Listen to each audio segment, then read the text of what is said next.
इंदौर की सोनम रघुवंशी ने honeymoon trip पर पति राजा रघुवंशी की हत्या करके पूरे देश को दहला दिया है। दोस्तों, आपको पता होगा इस मर्डर केस से पहले भी महिलाओं का नाम कुछ ऐसे केस में आया था जिससे पूरा देश हिल गया था।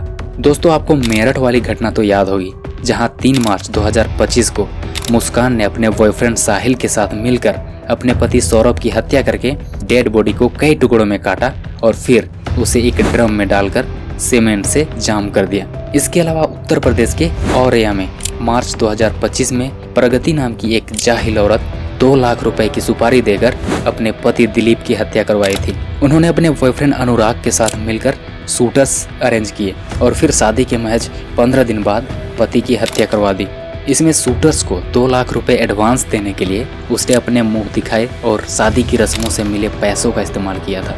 इसके अलावा उत्तर प्रदेश की एक और बड़ी घटना जो कि 2008 की है, जहां उत्तर प्रदेश के अमरोहा जिले के पावनखेड़ी गांव में शबनम नाम की एक शैतान लड़की अपने बॉयफ्रेंड सलीम के साथ मिलकर अपने ही परिवार के 7 लोगों की मौत के घाट उतार दिया था। कारण सिर्फ यह था कि शबनम का परिवार सलीम से उसके रिश्ते के खिलाफ था। इसके बाद आधी रात को जब शबनम का पूरा परिवार सो रहा था, तब शबनम चुपके से अपने प्रेमी सलीम को बुलाकर अपने माता पिता, 2 भाई, 1 बहन, 1 भाभी, 1 भतीजा, कुल मिलाकर अपने परिवार के 7 लोगों की कुल्हाड़ी से यानी टांगी से काटकर हत्या कर दी थी। इस गांव के लोगों के जहन में 2008 की वह घटना भुलाए नहीं भूलती है। और तो और इस गांव के लोग आज तक बेटियों का नाम शबनम नहीं रखते हैं। हालांकि शबनम और सलीम को फांसी की सजा सुनाई गई है, लेकिन अब तक नहीं दी गई है। जैसे कि आप इनका फोटो देख सकते हैं, जूम करके भी देख लीजिए।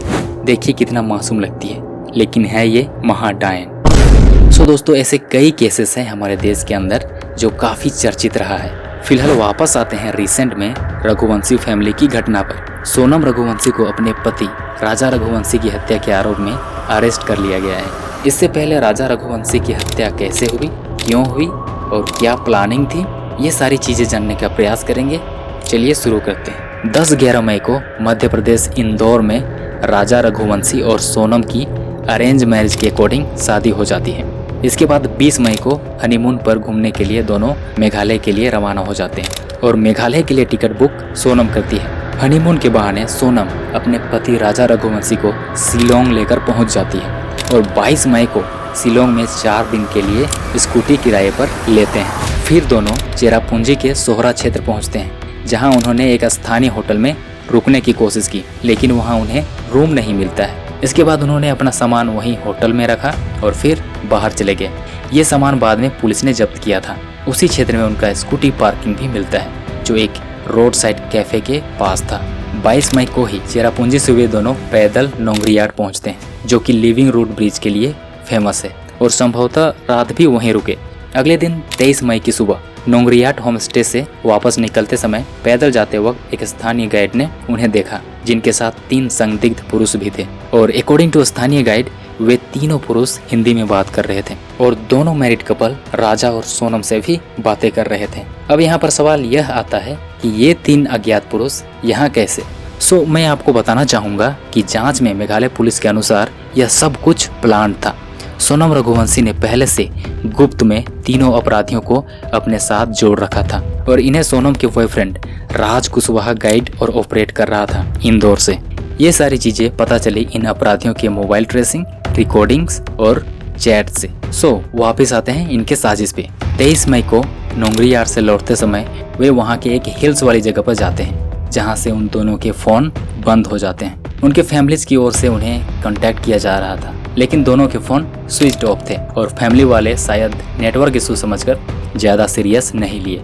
23 मई को ही वे वहां के एक वाटरफॉल घूमने जाते हैं, जिसे वैली फॉल कहा जाता है, जो सुनसान रास्तों से होकर जाती है, जो कि हिल्स वाली जगह थी। इससे पहले सोनम ने राजा को उन तीनों व्यक्तियों से अलग किया था। फिर हिल्स वाली सुनसान जगह पर खुद सेल्फी फोटो के बहाने उनसे थोड़ा दूर जाती है और उनके साजिश के अनुसार 23 मई को ही सुनसान वाली जगह पर राजा रघुवंशी की हत्या कर दिया जाता है और खाई में फेंक दिया जाता है।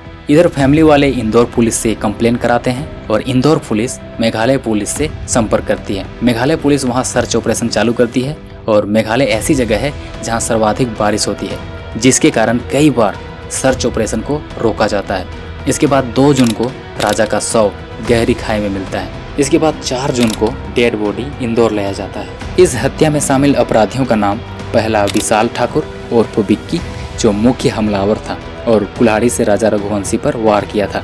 दूसरा अपराधी आकाश राजपूत, जो वारदात के समय निगरानी कर रहा था। तीसरा आनंद कुर्मी, जो हत्या के बाद शव को खाई में फेंकने में मदद की थी। चौथा राज कुशवाहा, सोनम का बॉयफ्रेंड, हत्या की साजिश को इंदौर से ऑपरेट कर रहा था। हत्या के बाद सोनम राज कुशवाहा के पास इंदौर पहुंच जाती है। उनके साथ कुछ दिन रहने के बाद अकेली गाजीपुर पहुंच जाती है, जहां एक ढाबे से उत्तर प्रदेश पुलिस द्वारा अरेस्ट किया जाता है और इंदौर से 4 अपराधियों को भी अरेस्ट किया जाता है। सो दोस्तों, सोनम ने राजा रघुवंशी का मर्डर कैसे करवाई ये तो साफ पता चल गया, लेकिन क्यों करवाई, वो भी शादी के 2 हफ्ते बाद, सिर्फ इसलिए कि सोनम और राज कुशवाहा पहले से रिलेशनशिप में थे और फैमिली की वजह से जबरन शादी कर ली। आखिर राजा रघुवंशी से सोनम की क्या दुश्मनी थी? नई शादी थी और शादी करते ही हनीमून के बहाने हजारों किलोमीटर दूर ले जाकर मर्डर कर देना। मैं एक चीज बताना भूल गया कि राजा रघुवंशी एक अच्छे खासे कारोबारी थे। वे कंस्ट्रक्शन और सप्लाई के कारोबार में कार्यरत थे। पैसा वाला आदमी था, बैंक बैलेंस अच्छा था। क्या ये कारण हो सकता है? हालांकि जांच जारी है, लेकिन आपको क्या लगता है, क्यों करवाई मर्डर? कमेंट में जरूर बताएं, क्योंकि यह गंभीर मामला है। सो यहीं पे खत्म करते हैं, बाकी फिर मिलेंगे। वीडियो को शेयर कीजिए और चैनल को जरूर सब्सक्राइब कीजिए। जय हिंद।